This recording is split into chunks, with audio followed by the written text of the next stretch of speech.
What are we doing? What are we doing? Here we go. Okay, it's your boy Jaff. It's your boy Migs. Welcome to another episode of NBA Front Row, the podcast. Man, it's been one hell of a weekend, to say the least. One hell of a weekend, again, to say the least. Again, it's your boy Jaff. It's your boy Migs. Before we begin, I'd like to give a shout out to two particular businesses one more time. And it is City Q by Quaid. D-Loud Quaid, you love you. And your Silly Q is still one. It is order for.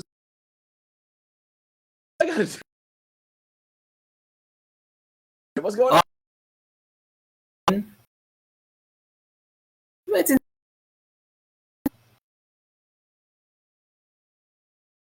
Wait a second. Because of it stuff, but amazing product. Shout out. Go to whether it they'll find .com or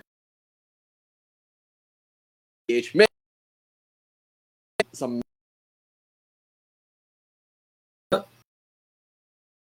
We're back to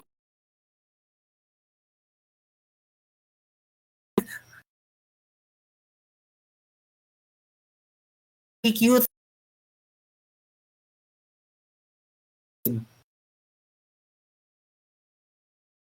MG's cases.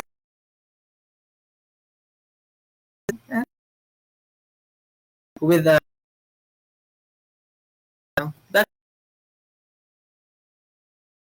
World, man. GCQ In the world,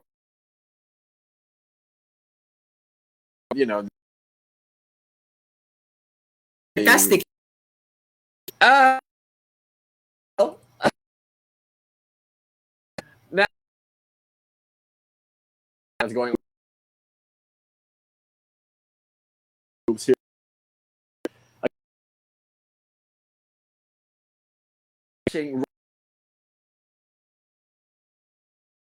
2 minutes. Me. We because of the Brooklyn Bucks 2 games. I think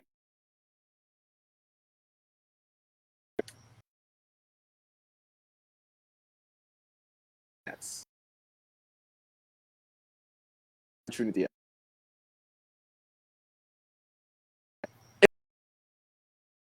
You had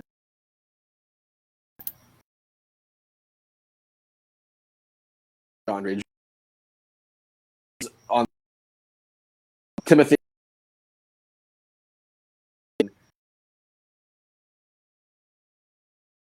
Yeah, but Kevin Durant.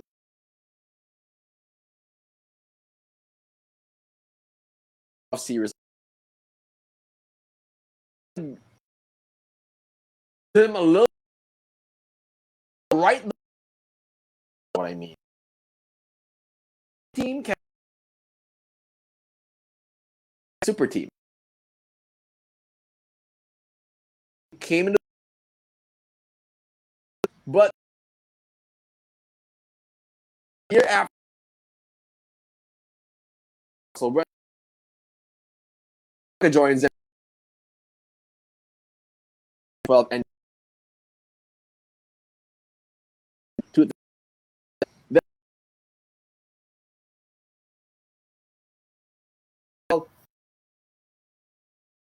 war super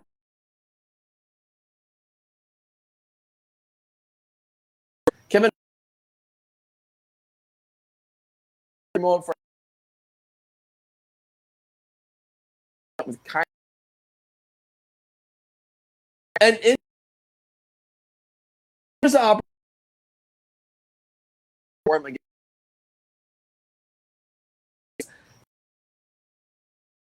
see the Kyrie.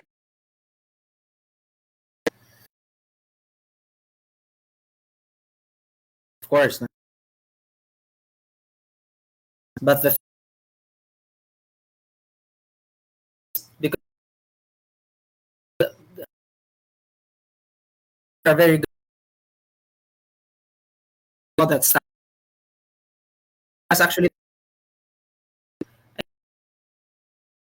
I think about defenders look, diba? Actually. 9. So it's PJ Tucker. You had Kyrie and Kevin Durant, and Right. Kyrie was putting up the numbers in the first 2 games. So Right.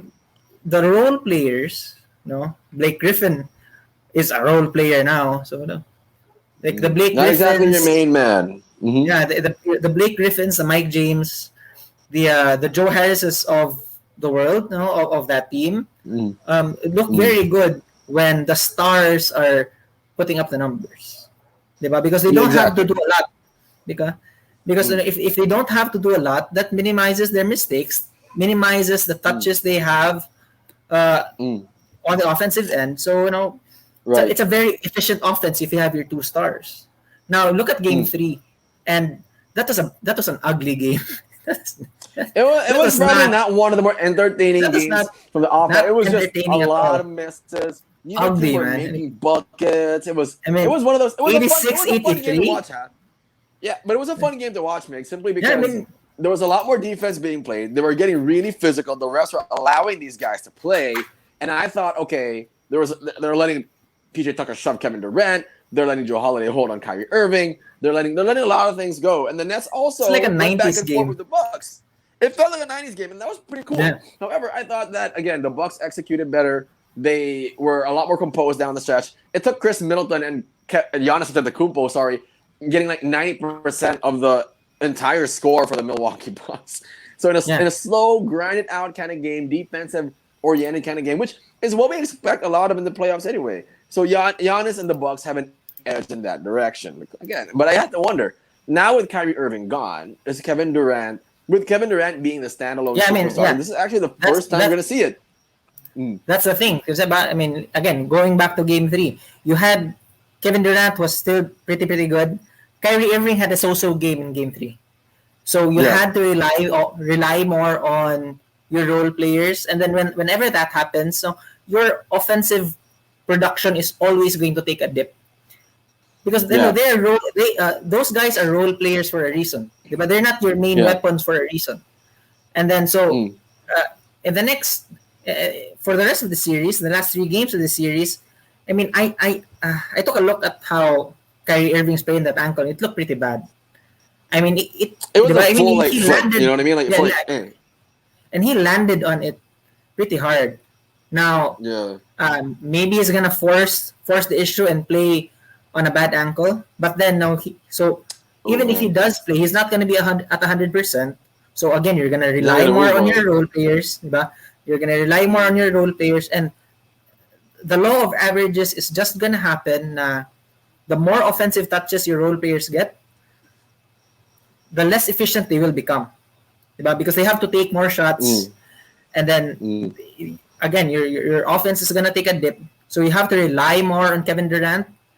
But the thing is, if PJ Tucker continues to defend him at the rate he's defending him, it's gonna be pretty Brooklyn tough. to be in a world of it's gonna take like monster performances.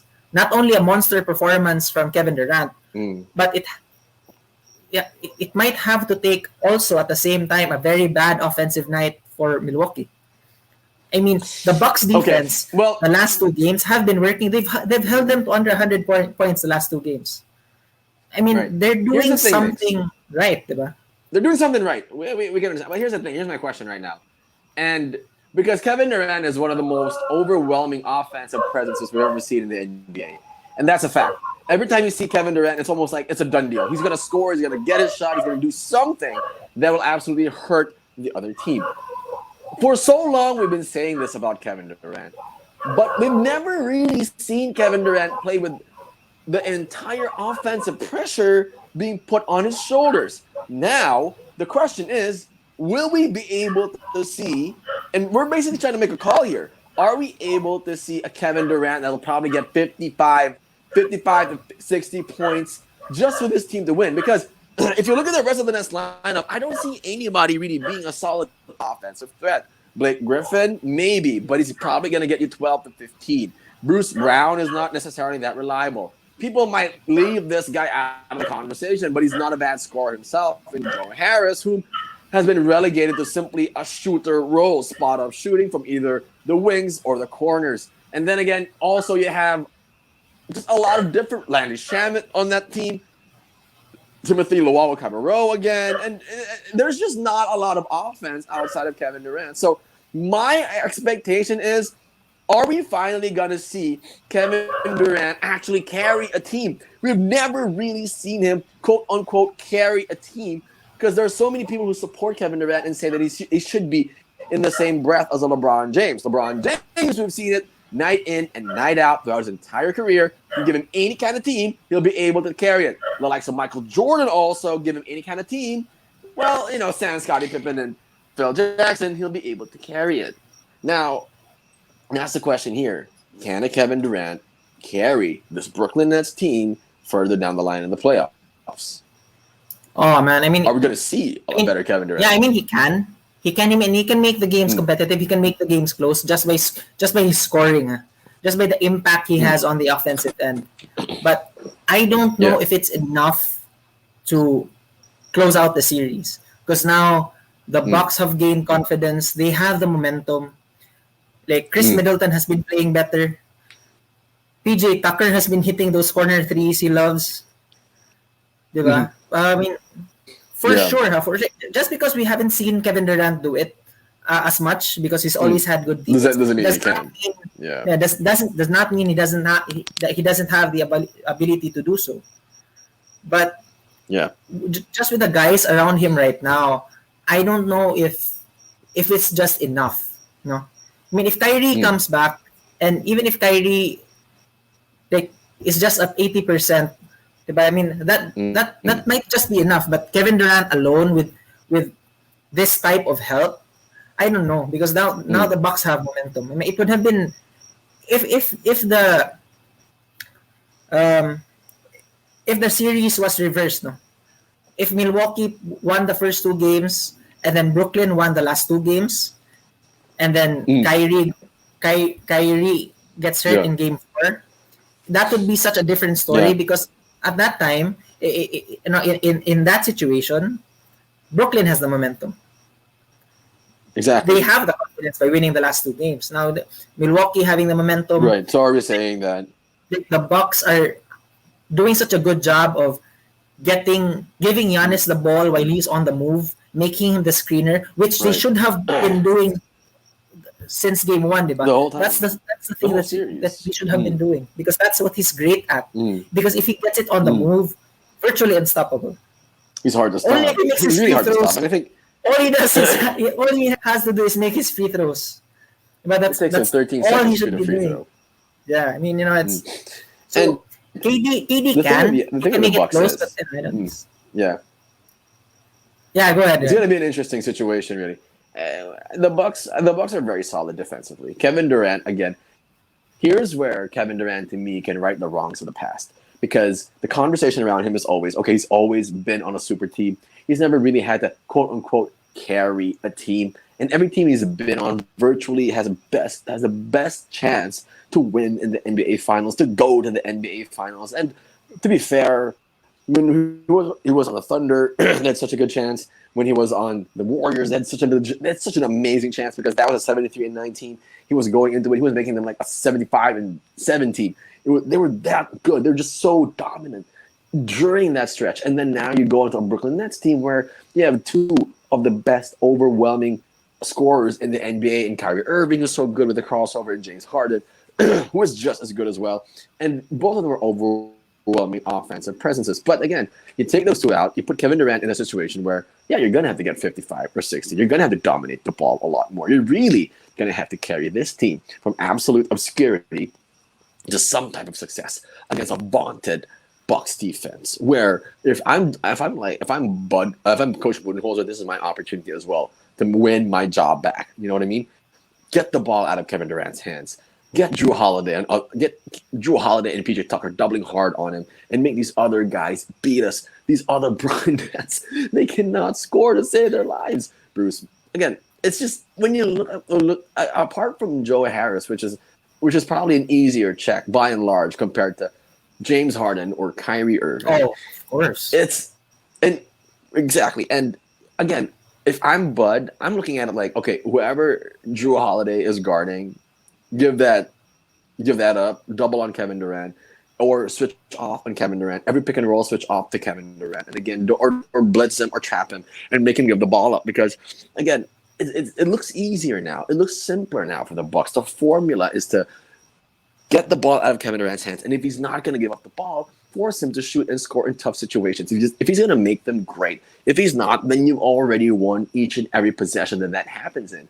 And again, without Kyrie Irving, without James Harden, the Nets, the problem that they've had all year is that they've never had any kind of offensive fluidity apart from James Harden or Kyrie Irving or Kevin Durant going in straight up ISO situations. There have been great moments where they move the ball, but there is no actual offensive continuity the same, or there's no system where it's like with the Spurs, it's always hammer movements, it's always the corner. With the old school Lakers, it was always a triangle. With the Lakers also now, it's just defense and playing off of LeBron James. So the Warriors have such a great system. So to me, if Kevin Durant and the Brooklyn Nets somehow make it out of this one alive, I feel like there's probably 20 to 25% vindication for Kevin Durant to right again the wrongs of the past where people were saying he can't carry a team. Change the narrative.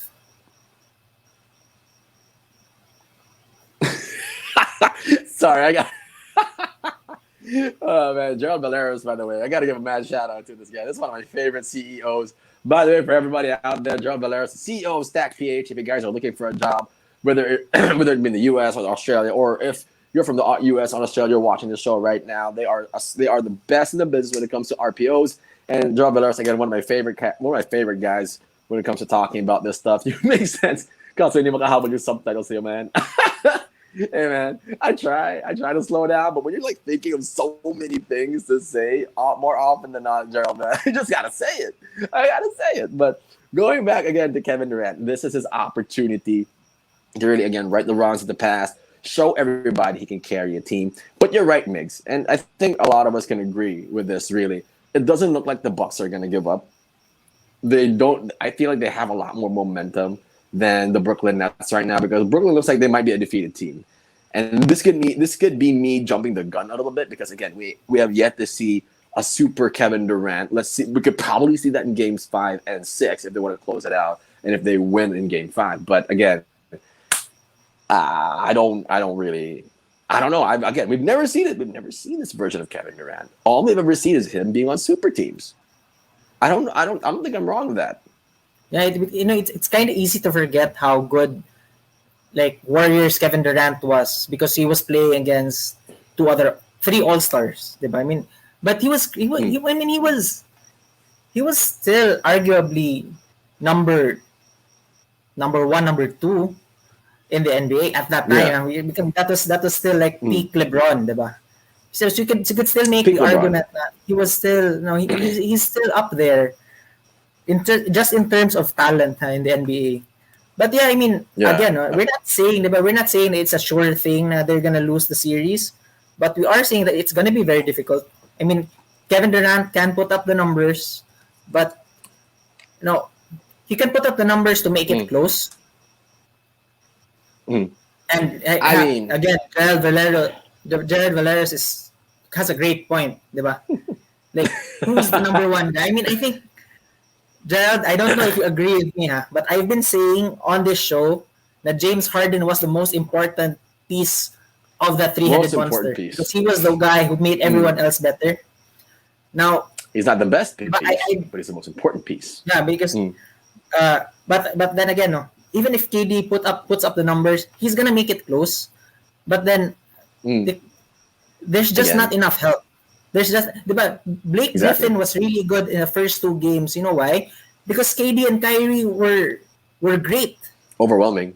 Because They're overwhelming. he was always open. Diba? Joe Harris has been playing very well because he had KD, Kyrie, and Mm. James Harden in the first round. Mm. Now with Exactly. now if the only guy you have to worry about is KD, if the only guy you really have Mm. to worry about is KD, diba? Then the defense can pay more attention to those corner guys, to those role players. Exactly. It's just gonna be much Yeah. harder for them. And again, and then like I sound Exactly. like a broken record here, but the more you have to rely on your role players, the less Mm. efficient, less productive your offense will be. Because they are role players for a reason. Diba? I Exactly. mean, Yeah. we never know. I mean, we never know how. Diba? I'd like to call this year's playoffs, this season's playoffs, as like the bracket busting playoffs because we don't know what. Diba? It's been kind of There's a lot unpredictable. up in the air. Like There's a it's very lot that's up in unpredictable. the air right now. Like Yeah. I kind of someone agree. someone gets hurt. Diba? Someone gets hurt. Someone gets a bad shooting game, and then just loses confidence for the rest of the series. I mean, I think that's what happened with Yeah. Julius Randle. I think that's what That there happened was. I with mean, Randle even in the even New the Knicks Knicks. I fans mean, were on diba? him. Even the Knicks fans were Diba? on Because him. Yeah. after the first two games na he shot very poorly, it's like he was forcing it the rest of the series, and obviously it Just to didn't work meet out. expectations, It was probably. ugly. Just to meet Yes. expectations. Yeah. And it turned into a Hawks series win, which is something that you can't really do when you're in a 7-game series. You understand what your game plan is. Note that they did win game 2, and then the Hawks basically took them out in games 3, 4, and 5. And when you know your game plan, you kind of don't want to deviate from that because if you know what works, keep doing it. Why would you do something? Why would you do something else, right? And this is going to be a bit of a dilemma for Steve Nash, the head coach of the Brooklyn Nets, when he goes into Game 5. You know what works for you. You know exactly where the ball should go. But the problem is the defense on the other side of the fence, they also know where the ball will go, and they're going to make their adjustments. It's going to be super interesting to see what kind of adjustments the Brooklyn Nets will make compared to what kind of adjustments the Bucks will make. Because prior to Kyrie Irving getting injured, they also have their own concrete game plan. Now, it's going to be the Brooklyn Nets will have to make a giant adjustment. Sans James Harden, sans Kyrie Irving. It's going to be the Kevin Durant show, and we're going to be there to make sure that you guys are up to speed on how that game pans out. Speaking, we talked about it earlier. The Hawks with a gentleman's sweep on the New York Knicks. Let's talk about an actual sweep. Now, the Denver Nuggets got swept earlier by the Phoenix Suns. Chris Paul had an amazing game. I think he had like 37 points. I'm not sure, and I hope Derek can pull up the stat here. Chris Paul had a great game. Devin Booker also had a great game to close out the Suns. Denver, to me, Migs, never really looked like they were in it to win it.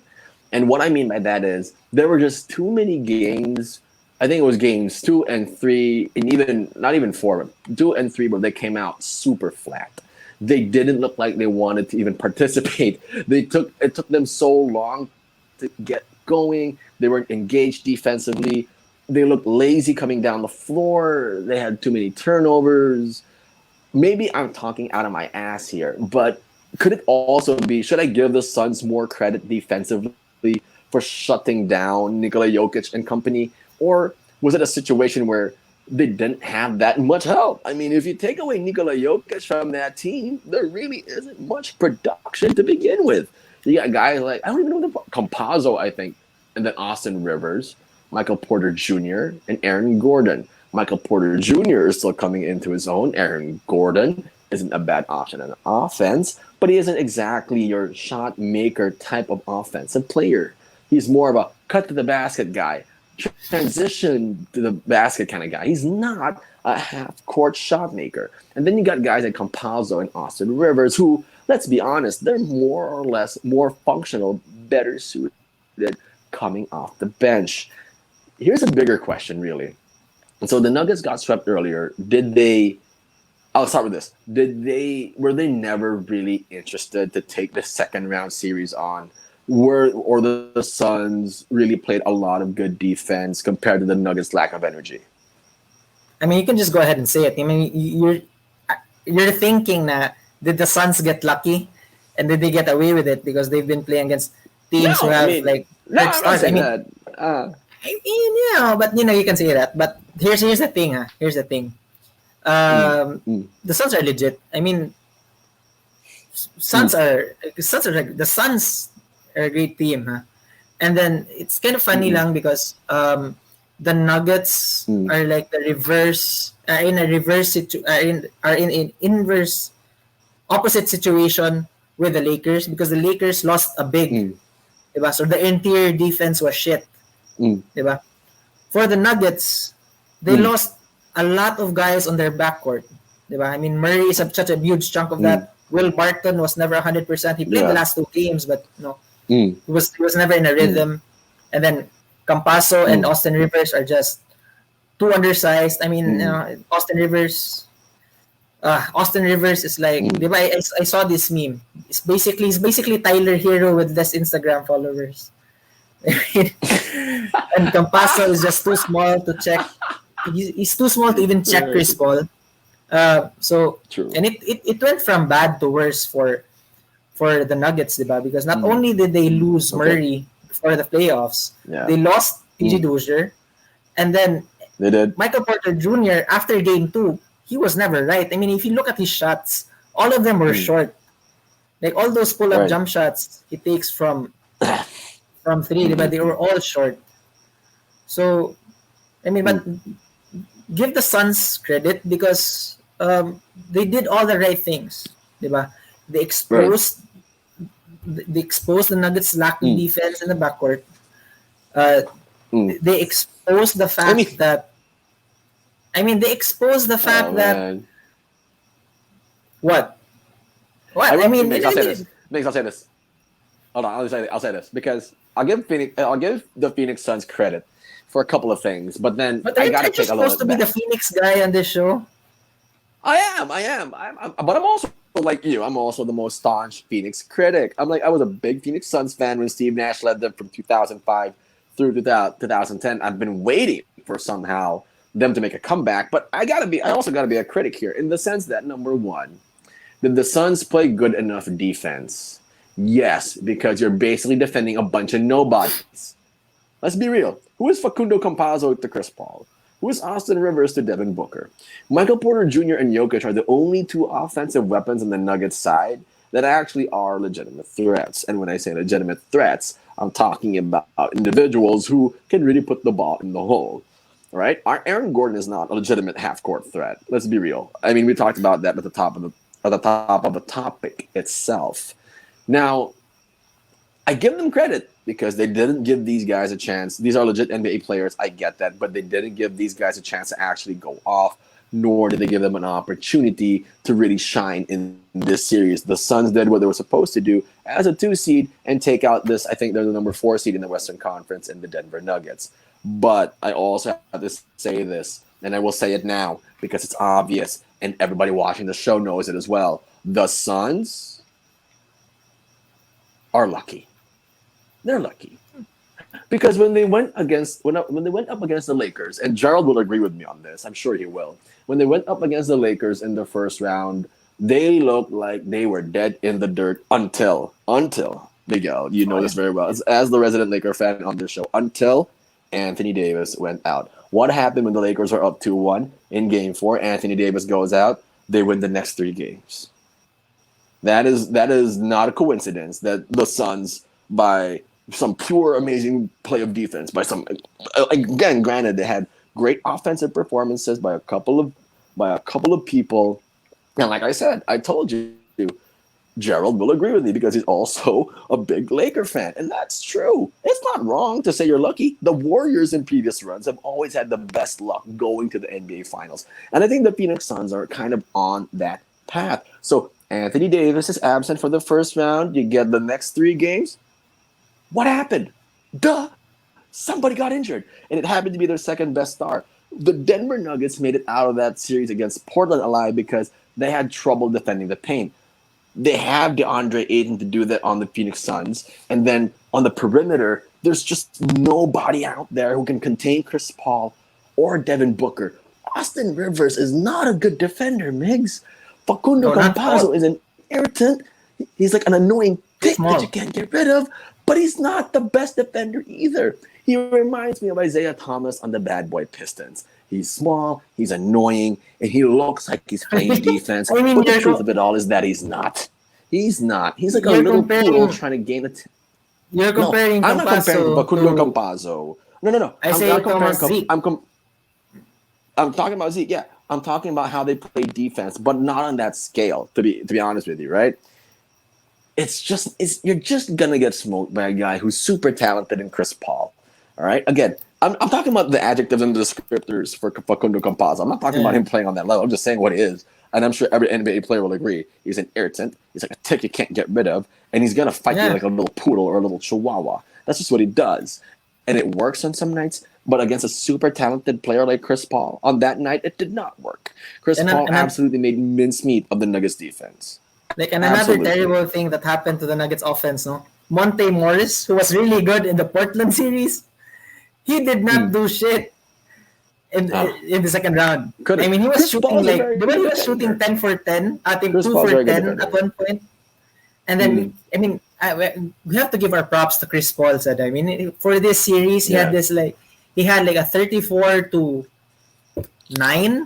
assist to turnover ratio. Yeah.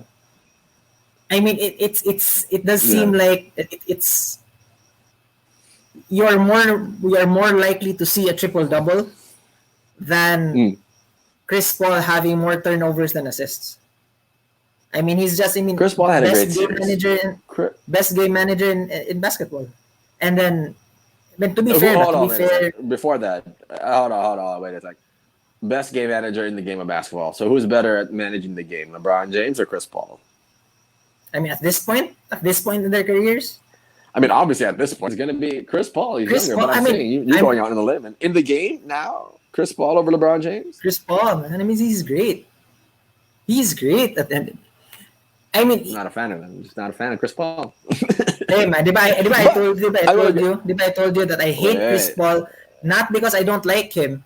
I hate Chris Paul because I know how good he is.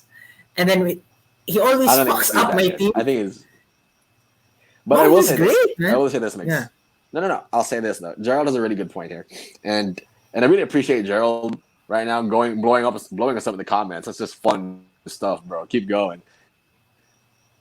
For the better part of Chris Paul's career, we've seen it happen time and time again in Chris Paul's career.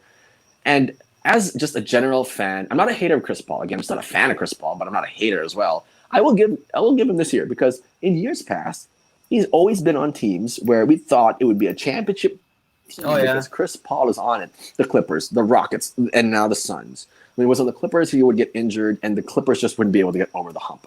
There was a series against the Golden State Warriors. I remember it, and Chris Paul was out. They got absolutely manhandled by the Golden State Warriors. A couple of years after that, he goes to Houston. And that was a time that they were almost.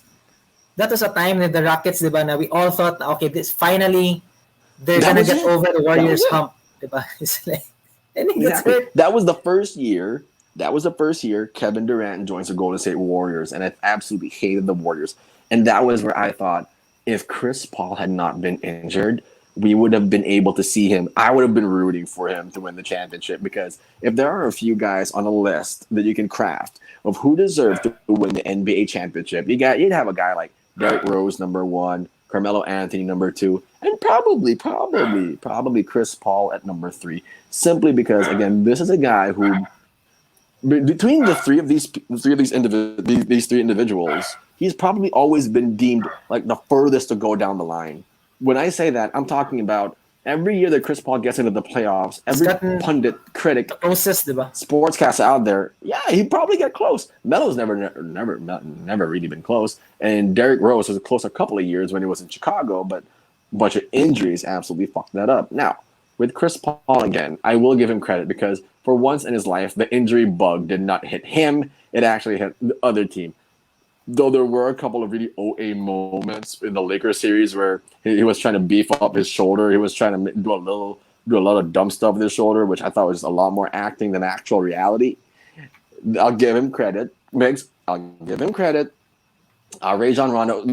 Chris Paul deserves a lot of credit for taking this team to the Western Conference Finals this year. But I also have to say that as much as I would say that Chris Paul deserves a lot of credit, I also have to say that they are super lucky.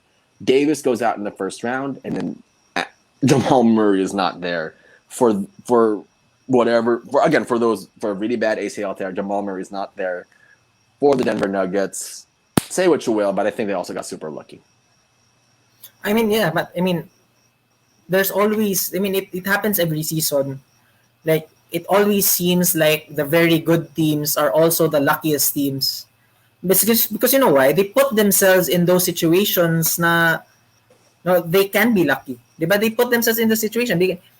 The Phoenix Suns are the second seed, and then because they've played great all season, they put themselves in that situation. They put themselves at the number 2 seed. That even if the Lakers were a very very good 7th seed, diba? The fact of the matter is, the Lakers still had to go through the play-in, and that's not the Suns' fault, diba? The Lakers the Lakers lost AD. That's not the Suns' fault. I have to be fair here. That is not the Suns' fault. That is not the Suns' fault. Yeah, I mean, it's not the Suns' fault. Mm-hmm. Yeah, so I mean, they put themselves in that situation. Diba? I mean, the Suns are number 2 for a reason. And then with the Nuggets, I'm not saying like. Yeah, I'm not saying like they didn't earn it. With the Nuggets, with the Nuggets, you can argue. Now the Suns made it a point. Okay, we're not gonna stop Jokic. Whatever we do, we're not gonna stop him. So let's just limit everyone else. And they did a great job at limiting everyone else. They did a great job of that. Monte Morris shot 2 for 10. Diba? MPJ, Austin Rivers is non-factor. Just not. Will Barton, non-factor. Austin Rivers, Aaron Gordon, not a factor. Austin Rivers, Tyler Hero with less Instagram followers. That is probably the summation of his career. And back to that Lakers series, even with AD going down, the Lakers were still a very good team. You still had LeBron James. They still had Andre Drummond. And the fact of the matter is, the Suns canceled out Andre Drummond. The Suns made Andre Drummond unplayable because of how well they were running the offense, or because of how well Devin Booker was just putting them through screens. I will say this about I would always say this about that Lakers series. It wasn't necessarily. It was, to me, the poorest Frank Vogel coaching performance of all time, because I thought that he panicked. I thought that he didn't do a good job of rotating his players. You had a good team. I think with the win against LA, I thought the Phoenix Suns mentally, psychologically, they're playing with an edge because we just took out the defending champs. We can beat anybody. Although, granted, they took the defending champs, sans probably 40 or 50% of their team in Anthony Davis, which you could really say in large part is what it is with the Lakers. He does compose a large piece of that Laker team. It's just that psychologically, they're thinking, okay, we took out the... And you're right, because it looked weird having Drummond there. We talked about that a couple of months back when they added Andre Drummond to the team. It was just sort of like Jeannie Buss's response to the Nets signing Blake Griffin and LaMarcus Aldridge in about a couple of weeks difference. And the Lakers, were they a talented team sans Anthony Davis? Yes. You have LeBron James. You do have Andre Drummond, who became unplayable. Dennis Schroeder, Alex Caruso, Markieff Morris. But they just really did not mesh well on the court. It just didn't make a lot of sense, honestly. And then you go to the Nuggets series where, again, I will say this one more time. They kind of got lucky. Not kind of. They did get lucky. There's no Jamal Murray to put pressure on Chris Paul on the defensive end. So Chris Paul's breathing a lot more. Again, Campazzo's there, but he's more of a tick, if anything. Yeah. Chris Paul can body him up, have him run through screens, and all of a sudden he's gone. I think we have to remind people that Jamal Murray was not just an offensive player. Because he was a legit two-way threat. Diba? Pretty good defender. Very good player, again, for the Nuggets. Pretty good, again, for the Nuggets. And again, the series has ended. They're moving on. They're going to the Western Conference Finals. Again, I give Chris Paul credit because in years past, for all those who are watching, Chris Paul is like, for me, like, I feel bad for him because this is the first time in his career he's back in the Western Conference Finals, and he actually has a legit chance to go to the NBA Finals, which we'd all love to see. But how much luckier can you get? I hope nobody on the Jazz or the Clippers, which we're about to talk about next, gets injured. Speaking of, let's dive right into it. And again, by the way, big shout out to Gerald Valeros.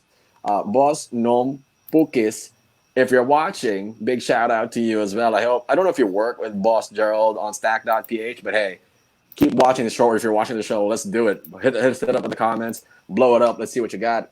Gerald's just been blowing us up the whole time, man. Gerald, bro. Much love to you, man. And again, shout out to Stack.ph. Anybody needs a job, y'all know where to go. Let's talk about the Clippers, Jazz. The Clippers fight back. Migs, we talked about this, I think, a couple of days back, that this is not a done series. The Jazz, they haven't blown the Clippers out of the water. All right? The Clippers have actually just stayed with them stayed with them step for step, toe for toe, and we saw it here come to a full bloom where the Clippers now fought back. They got the W in Game 3. What is key for the Clippers to somehow make this a very interesting series moving forward, where every game is going to – it's right now to me it's a complete toss-up every game. You can't really judge. But what do the Clippers need to keep doing if they found something in Games 1 and 2 and implemented it in Game 3 for them to pull the series out of the bag? Well, I think before I get into this, we've all heard the narrative that Ty Lue is a great coach. But then we see him during the Mavs series, and then made me question his coaching acumen. Because do you remember the Mavs series? He kind of just fell into that. Like, I think we found something here. Yeah. Anyway, I'm trying to be nice here. What I'm saying is, it seemed like they didn't have a plan. They had a plan A, which didn't work with Luka Doncic. Plan B did not work, and then they kind of fell into just plan M or something, by accident. And then I think that's what's happening here with the Jazz, because they're kind of figuring out now. Okay, if we attack Donovan Mitchell, like on defense, if we attack him at the point of his at the point of the screen, and just blitz him, keep blitzing him and forcing him to pass out, and then make someone else be the decision maker. That kind of works for us. He's figured out this is still not the series to play Rondo. He just kind of threw Pat Beverly out there. He kind of threw kind of threw Pat Beverly out there, and then saw that he was making stuff happen. So now we're seeing more Pat Bev, threw Luke Kennard out there. Enough. And then at first it looked like it was a mistake because Donovan Mitchell was just cooking him, but then he realized, if I put Luke Kennard on, like if I put Luke Kennard on in the corner, and he's just gonna spot up and shoot, that apparently that works for us. So I mean, it's kind of made me question his X's and O's type, his X's and O's as a coach. But then, to the series, I mean, they're kind of figuring out now. If you trap Donovan Mitchell, blitz him at the point of attack, that might work because regardless of how good Donovan, because it wasn't really a lot of Donovan Mitchell being blitzed off the pick and roll with him and Gobert, which really works. Because if you remember the Jazz's rotation, this is where they get hurt a lot because Mike Conley is still out on injury. This is where it becomes super big because if you remember the Memphis series, which the Utah Jazz absolutely did so good on, So the rotation would always be Mike Conley and Gobert. Donovan Mitchell would switch off, and then he'd play a lot of iso ball. He'd do a lot of different things that enabled him to be a good scorer and decision maker when he was out on the floor. And then Coach Snyder would switch in Gobert and Conley in the game, and then so they'd mix it up. And then in the fourth quarter, they kind of combined and put everything together, which really worked for the Jazz in the first round. With this one, though, now Donovan Mitchell is the primary focal point of the offense, and I believe it was in Game 2 where the Clippers were down by a lot. They were probably down by I think about 15 points heading into midway into the third, and Ty Lue calls for them to play zone. It was like a 1-2-2 matchup zone at the top with Donovan. The Jazz looked absolutely befuddled. They didn't really know what to do, where to move the ball, how to move people within that zone, which was surprising because I'm pretty sure as a coach, if you're on that level of the NBA, you've probably seen a lot of defenses, especially the 1-2-2 matchup zone. I'm not necessarily sure that it was a 1-2-2 matchup zone, but it definitely looked the part.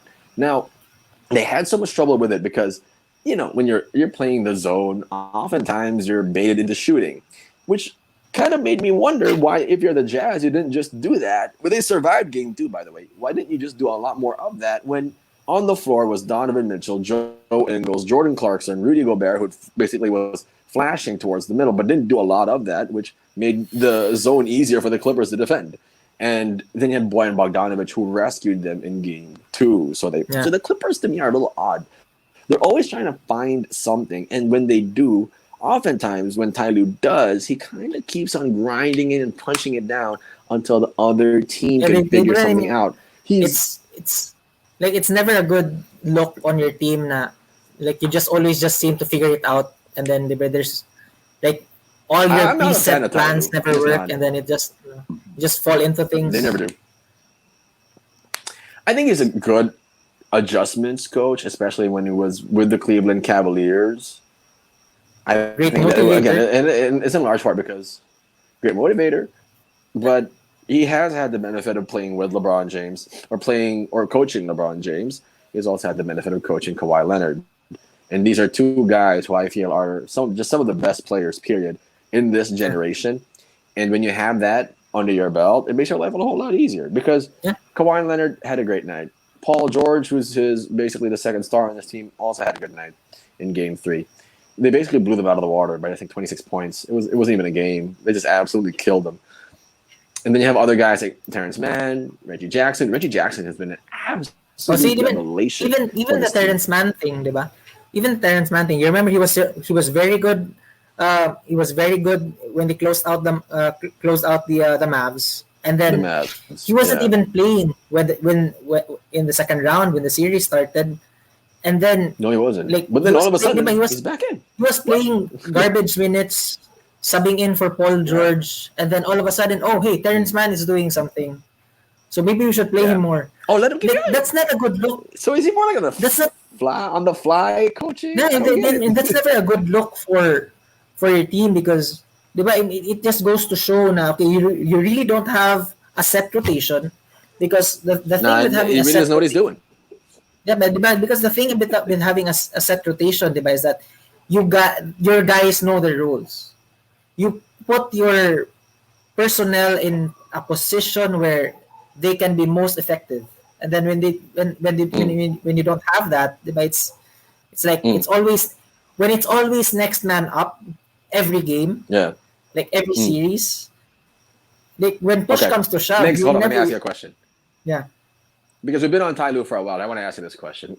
If and when the Clippers may get out of this series, because I feel like they're the only talented team left. When I say talented team, across the board, the Clippers have it. Zubac, Batum, Leonard, Paul George, Reggie Jackson. That team is pretty stacked. Goggles Reggie Jackson. I want to ask you this. Goggles Reggie Jackson. I want to ask you this. As the resident Laker fan on this show, I want to ask you. If the Clippers make it to the NBA Finals, I'm not rooting for them. Kings of LA. No. LA will never be a Clippers town. LA will never be a Clippers town. Go back to San Diego. If the Clippers win the NBA championship this year, no. I want to buy you a Clippers jersey. LA will never be a Clippers. I want to buy you a Clippers jersey, and I want you to wear it in one of these shows. Will you do that for me? I mean, because I feel like because for so long the Clippers have just been this cellar dweller of a team. They've been the little brother to the big brother in the Lakers. They've just never. This is their time. Like with Chris Paul, it's his time too to shine. And for me, if the Clippers and the Suns go up head to head, full teams, both are healthy, both sides of the coin. The Clippers, again, on paper, have the edge. And I feel like that's going to be a tough series for the Suns, in which I see the Clippers making it out alive. And voila, for the first time in nearly the entire existence of the Clippers franchise, they're the Kings of LA. I mean, and they deserve to be told that. Yeah, but they deserve to hold that. Do they? Yeah, but that's assuming they make it out of the second round. I don't think they're making it out. That's what I'm also asking. That's what I'm asking, though. That's what I'm asking. I'm saying if the Clippers move on to the NBA Finals or move on to the Western Conference Finals and they move on to the NBA Finals, as a resident Laker fan, I want you to humbly tell me that they deserve for this moment in time to be called the Kings of LA. Because you can't keep saying that the Lakers are the Kings of LA when they didn't win. They didn't win jack. I'm sure Jeannie Buss is kicking herself in the face, kicking herself in the head right now and saying, the Clippers, they're in deeper in the playoffs this year. And everybody's going to say that. Everybody. Clippers and you Kings of LA. Put it on a billboard. Put it on Hollywood Boulevard. I mean, you know what I mean? What? They deserve for the moment. They'll get their moment. But LA will never be synonymous with Clippers. Like LA will always be like when you say LA, even if you're a Clippers fan, when you say LA, it's always gonna be purple and gold. And that's just Migs, you know what? I think Kawhi Leonard's goal when he moved to Los Angeles was to somehow put the Clippers in a position where he can talk to guys like you and tell them LA is now Clipper Town. There's a new sheriff in town. His name is Kawhi Leonard. I don't know his full name. It would have been cool if I did, but I don't. And that is what it is. But for once, for a speck of time in history, the Clippers own LA.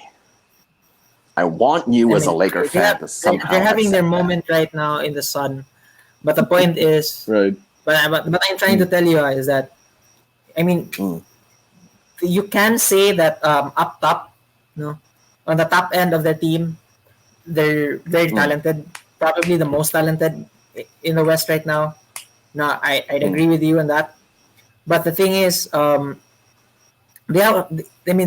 plugging the holes, man. I mean, there's they have a huge hole at the center position because Zubac's. I mean, he's Zubac makes. Hold on.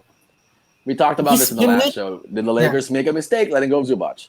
Did the Lakers make a mistake letting go of Zubac? Because I think they did. This guy is so hard to box out.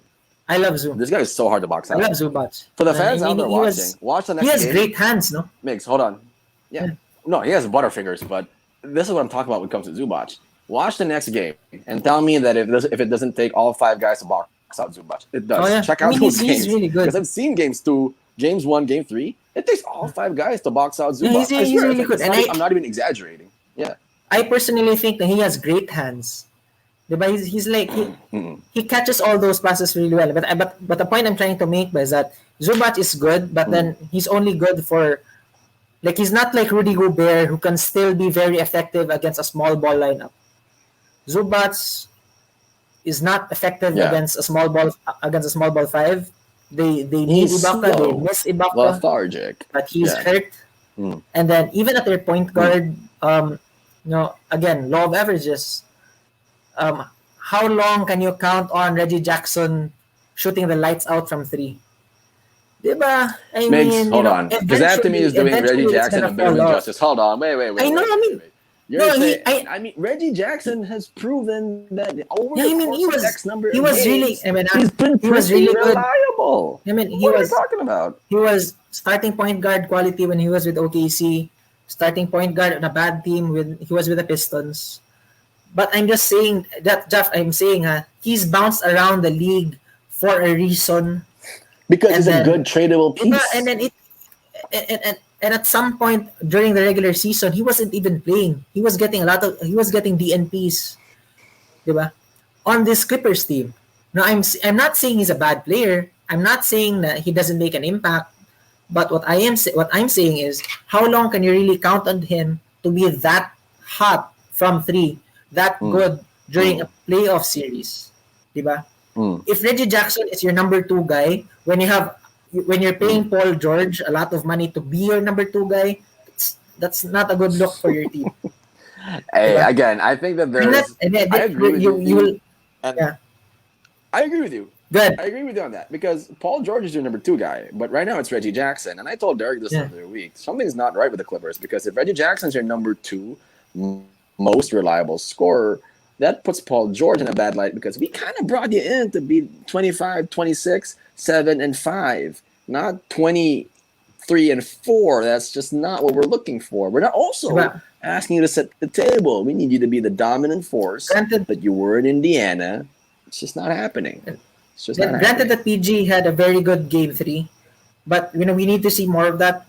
And then I don't know if it was Bill Simmons or Chris Vernon who said, no, we should stop calling Paul George one of the best two-way wings in the NBA because he has not played very good defense. He has not played good defense at all.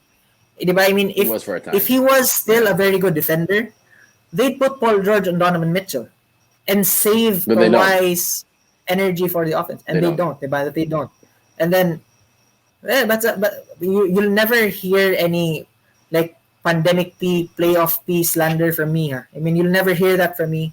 But no, that term exists for a reason. Because he doesn't show up in the big moments. And when he does, it's always because it's a very inefficient. I mean, he just needs to be better. And then, we're talking about the Clippers here, rightfully so. But I think we should also talk about the Jazz, diba? I mean, they're doing a lot of things right. It's just concerning for them. It's concerning for them that Donovan Mitchell tweaked his ankle again. So it's also concerning that for the most part, with the way they play, they've had to rely more on Donovan Mitchell, which is fair. He's one of the best players in the NBA right now, super underrated. But the thing again with Donovan Mitchell and the situation with the Jazz is this is not how they play. They move the ball, they shoot a lot of threes, they get a lot of those threes in. Also, they play really good defense. And right now, we're not seeing a lot of that.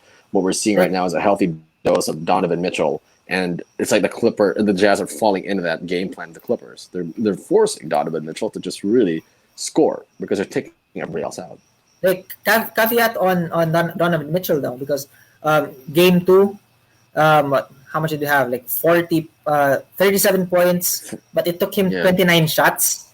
Like 37 points of 29 shots, very inefficient. Wasn't the most efficient. And then game 3, the game he lost, 30 points and then 24 shots to get 30 points. I mean, and we see the shots he takes. Yeah, I mean, a pull up from 3.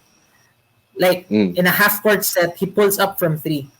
When when he sees that there's no other option after the pick and roll, he'll just pull up from 3 or drive to the basket and throw up a shot.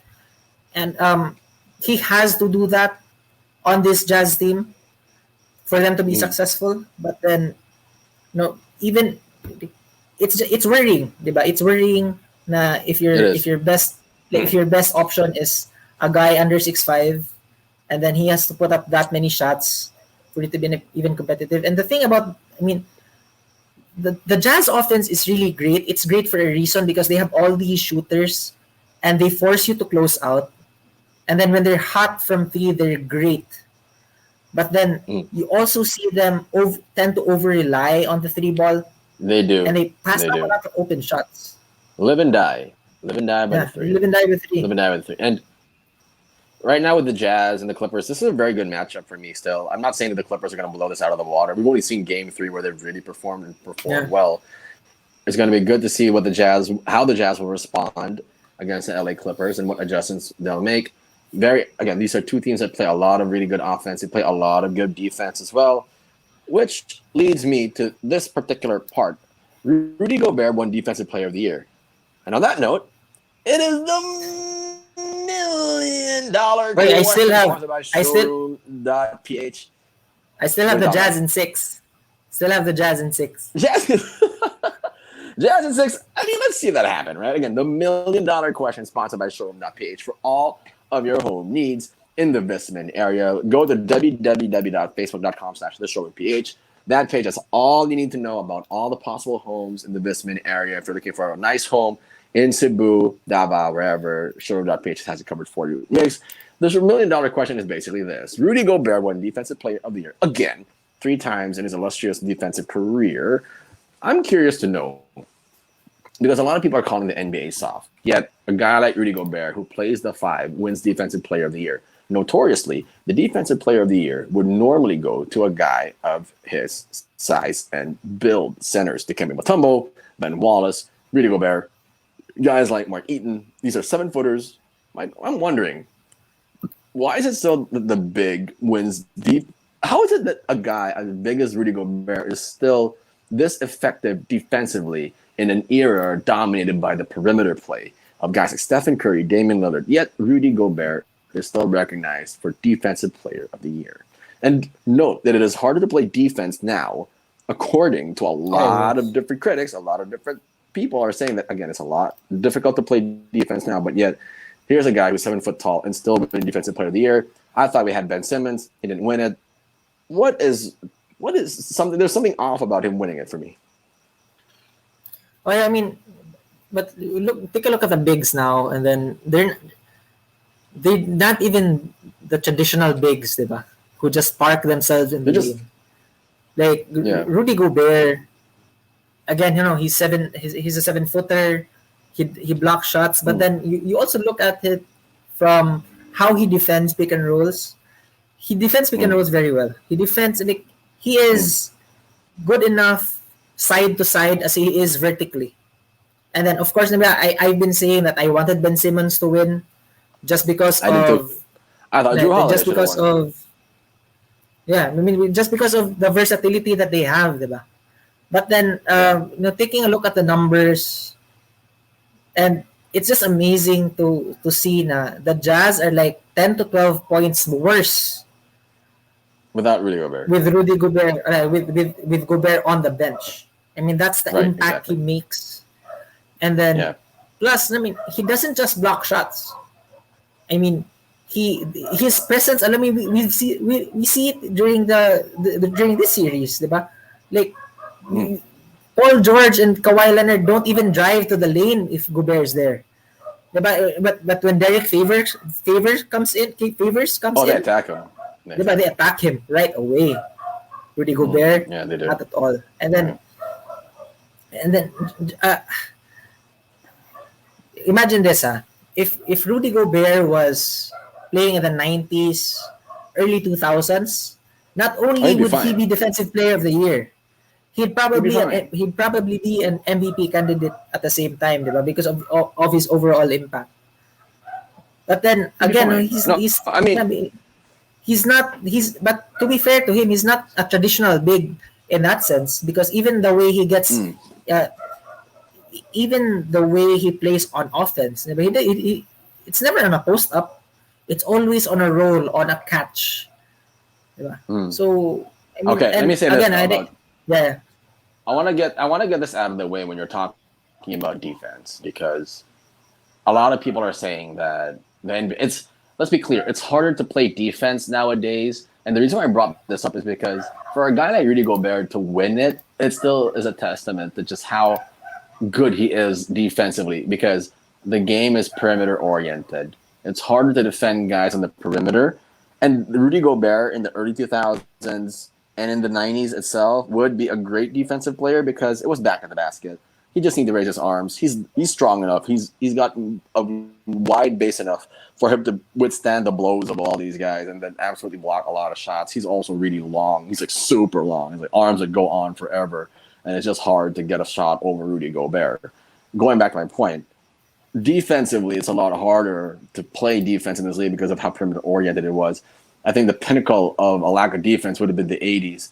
And I want people to understand this because even in a time where it's hard to play defense, it's still not the worst year for defense, or it's not the worst set of decades for defense. The best year for defense, statistically, was in the years 2000 through 2010.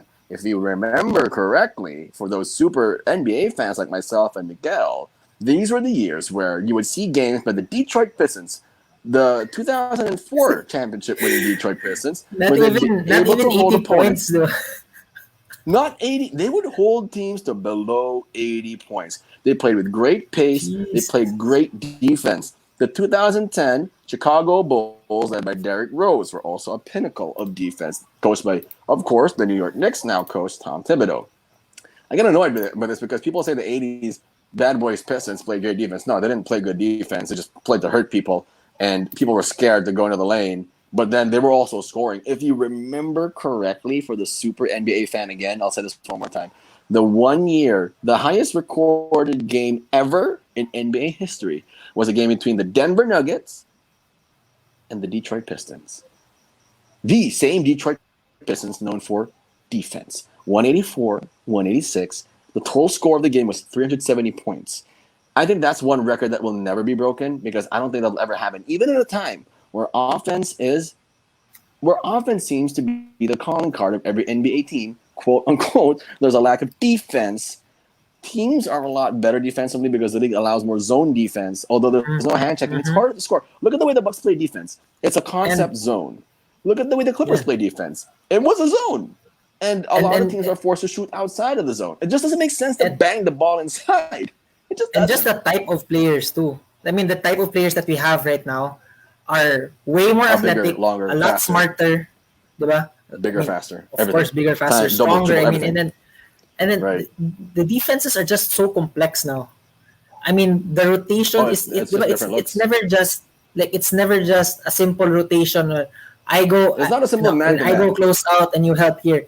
No, it's not that simple anymore, diba? Because there's shrink concepts, there's shell concepts. I'm looking at the way the Bucks play defense. Really, they do this really well. Watch how the Bucks play defense. It's a shell drill concept, and when I say shell drill, if you play varsity ball, for all those who don't play varsity ball, to give you an idea, you do this drill in practice where it's called the shell drill, where you're basically trying to help off, and you're trying to cheat on your man by helping and making sure that you see man ball. But the Bucks do this so well; they take it to another level. Watch how they defend because they're always trying to close the gap in the paint, and they're always trying to see man and ball. Wherein it almost looks like they're playing a 2-3 zone, but it's a man coverage. So it's super tricky because as the opposing coach, you don't even know where the ball should go. This is why a lot of teams that have success, the Bucks are the teams that are really good in isolation situations because that's the only way you'll get it done. In years past, the Milwaukee Bucks have been again, they also get hurt a lot by transition. The Heat did that to them in 2019. I thought the Raptors did that really well against them with Kawhi Leonard. And now take a look at that because it's probably a really good indicator of how defense is played nowadays. So it's a lot more concept zone. There's a lot more shell. It's like cheating off of the shell defense almost, or the way they run the shell drill. It's really interesting. And they play the numbers. They play the numbers too because it's even if a 3-point shot is again worth more points. It's never. They'll let you take it. It never has. It's never gonna have a higher chance of. You're never gonna have a higher chance of making it than a layup, diba? Or a dunk. Diba? So it's always it's always just drop down whenever it's a drop down defense. Yeah. As you said, it's just they play the passing lanes very well, and no middle. That's their cardinal rules on defense. No middle. The Baylor defense, which won the NCAA championship, no middle defense. Super formidable. Back to Gobert. I mean, I don't necessarily agree with it, but I understand it because the Jazz offense gets a lot of credit, but then they're the number one seed they're number one in the NBA because they also play very elite defense. And that's in large part to Rudy Gobert. Yeah, and Gobert opens up a lot of possibilities for them because if I'm a guy like Royce O'Neal, I have to guard the best perimeter guy on the other team. Like I can take risks now. Like I can really get up into him because even if he drives past me, I'm just gonna funnel him into this tower of a defense. Na even if even if he doesn't block it, but he's gonna just his presence alone is gonna make you think twice. Yeah, it opens up so many things for them defensively. I mean, there's a reason. There's a reason like Bogdan Bogdanovic is like being regarded as a good defensive player now. I mean, he's always been okay, but people are saying he's good now. You know why? Because he can take risks now. Because you have a guy behind you. Concept. Yeah, and whenever a player allows you to take risks on defense, that's he deserves that the defensive player of the year. Because exactly, and again, it's just he's dominant. He's dominant on the defensive end. Rudy Gobert is dominant in a way na you can't. I mean, he's dominant in a way na you can't you don't feel the immediate impact of his presence, diba? Because but when you watch the replay or you watch it in slow mo, you see him make these rotations, ball side, and then you realize, oh shit! I mean that's why this guy passed out of a layup, because like Rudy Gobert was within 5 feet. Gobert's in the area, exactly. Exactly. And it's the Jazz are in a good position in the Western Conference semifinals right now. Let's see how they go up against the Clippers. Again, Rudy Gobert winning Defensive Player of the Year. You heard it here from Miguel. Jaff, that puts an end to this show. Your Mondays are now complete. From a long, stressful day at work to a very fun episode of NBA Front Row, the podcast. Again, I want to give a mad shout out to CEO Gerald Ballera from Stack.ph. Thank you so much for tuning in. And of course, to everybody who watched the show, mad shout out to all of you as well. Migs, who do you want to give a mad shout out to? Who do you want to show some love to? Yeah, I mean, Aika, as always, every Mondays and Wednesdays. So it's and Quaid. Quaid, who has been really busy. Oh, man, give me that silly cue. I told you what I wanted. Give me that order, man. Come on now. Don't get me wrong. And everyone else who tunes in, everyone who shares and likes all our videos, and we appreciate it. We really appreciate it, because again, we're a small show. We're just starting out. We're getting there. We have so many things to learn, but then your support makes it worth it. Oh, for sure. So, thank you, guys. Of course, hey, I agree. And LA will never be a Clippers town. Whatever you say, I beg to differ. Never be a Clippers town. From my end here at NBA Front Row, the podcast, again, Quaid Dilau, I don't know if you're watching. I don't know if Migs is letting you know, but I do want another order of Silly Q. I'm not doing this to all the people watching for advertising purposes. I actually really love his stuff. So I want another order of Silly Q. I hope you can get it to me soon. And also, a mad shout out to showroom.ph, again, for all your home needs. Make sure to visit the Facebook page. Make sure to hit up the website. With that, it's your boy Jaff. It's your boy Migs. We're signing off for now. We'll see you guys on Wednesday.